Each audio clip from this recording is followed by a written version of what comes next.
I have to be honest, your responses to the videos is part of what fuels me to continue to do my work. So when everybody sends me these messages that this saved my life, or that saved my life, or this video, or that video saved my life, or this speech you did, or whatever, that's my fuel to keep going, because I'm up there and I'm in a world of physical pain standing on that stage.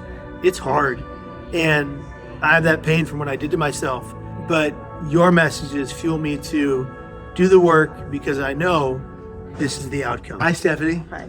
It's good to see you. Thank you. Where did you come from today? I'm from Utah originally. Utah? Yeah. And you flew out here? Yep, I did. Oh my goodness, okay. And we're in Ohio. Yes. My name is Stephanie Bowler. And Stephanie, we've been connected on social media for a long time. What first drew you to my personal story? About a few years ago, I came across your story, just one of your speeches that you gave, and I really resonated with it because up until this point in my life, I'd never known anyone who had chronic suicidal thoughts. And it really helped me because I felt like I wasn't alone in this world. And so for the past few years, I would watch your videos and I would just be reminded that the biggest thing that you told me is to remember my thoughts don't have to become my actions. And so that one tool has really helped me. And so I actually live with daily suicidal thoughts every day. And so I remind myself that my thoughts don't have to become my actions. And when I'm in a really stressful situation, I will ask my husband for help or other people around me for help. And your husband's behind the camera right now. Yes, he is. Hi, Stacy. Thank you. Okay. Yeah. And so you have lived with this for how long? Most of my life, the earliest memory I can remember is when I was 7. I vividly remember just the thought of not wanting to be here. Yeah. But the actual suicidal thoughts came a couple years after. I had a friend who passed away at age 17. I was 18. And just the reality of death really struck me. But for as long as I can remember, I've had the suicidal thoughts most of my life. How long have you had the daily thoughts of suicidal ideation? I would say I've had those thoughts almost every day, like for years. All my life I've dealt with it. Wow. And how did you cope before you heard that story? What were some of the things you did? Honestly, I didn't really think too much about acting on it until I was in my 20s.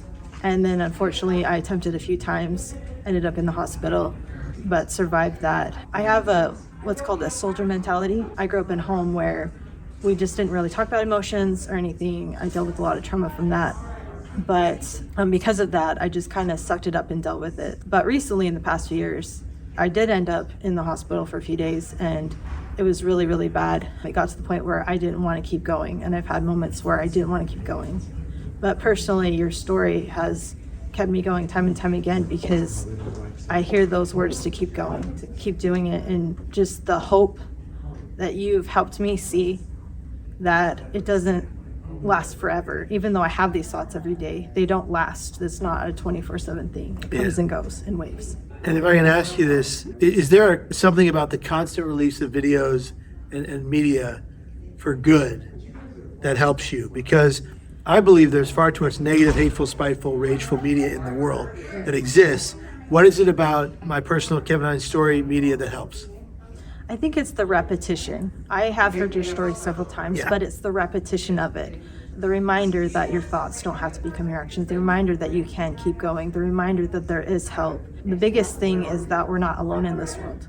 That I don't really know a lot of people around me that deal with these thoughts the way that I do, but knowing that you do and you keep going, and that's a reminder. And every time you post a video, that's just another reminder that Kevin keeps going. He's still here, and that helps me. Steph, it's incredible that you came from Utah to Ohio to see it. You've come to several other presentations. We're in contact on Instagram. You write in very eloquent, beautiful writing how each video helps you. And I have to say, I have to be honest, your responses to the videos is part of what fuels me to continue to do my work. So when everybody sends me these messages that this saved my life, or that saved my life, or this video, or that video saved my life, or this speech you did, or whatever, that's my fuel to keep going, because I'm up there and I'm in a world of physical pain standing on that stage. It's hard, and I have that pain from what I did to myself, but your messages fuel me to do the work because I know this is the outcome. So thank you. Steph, thanks for coming on and sharing your story. I want you to look in the camera, Okay. and I want you to be the messenger of hope in this moment. Okay. What would you say to someone watching right now, if you can just focus on her and take me out of the frame?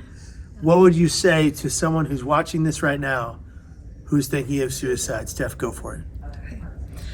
For those who are watching who are currently struggling with suicidal thoughts and not sure why you're still here and you don't want to keep going, I would just encourage you to pause and to take a breath and to remind yourself that your thoughts don't have to become your actions. And it's okay to get help. It's okay to tell people what you're feeling and what you're thinking. It's important to share your pain because it releases that pain. But most importantly, just remember to keep going, because you're not going to feel like this all the time forever. Just keep going and keep fighting, and you will be here tomorrow. Friends, be here tomorrow, and every single day after that. You are valued, you are loved, you are worthy, and you matter. And if nobody else says it today, we love you, and we want you to stay. See ya.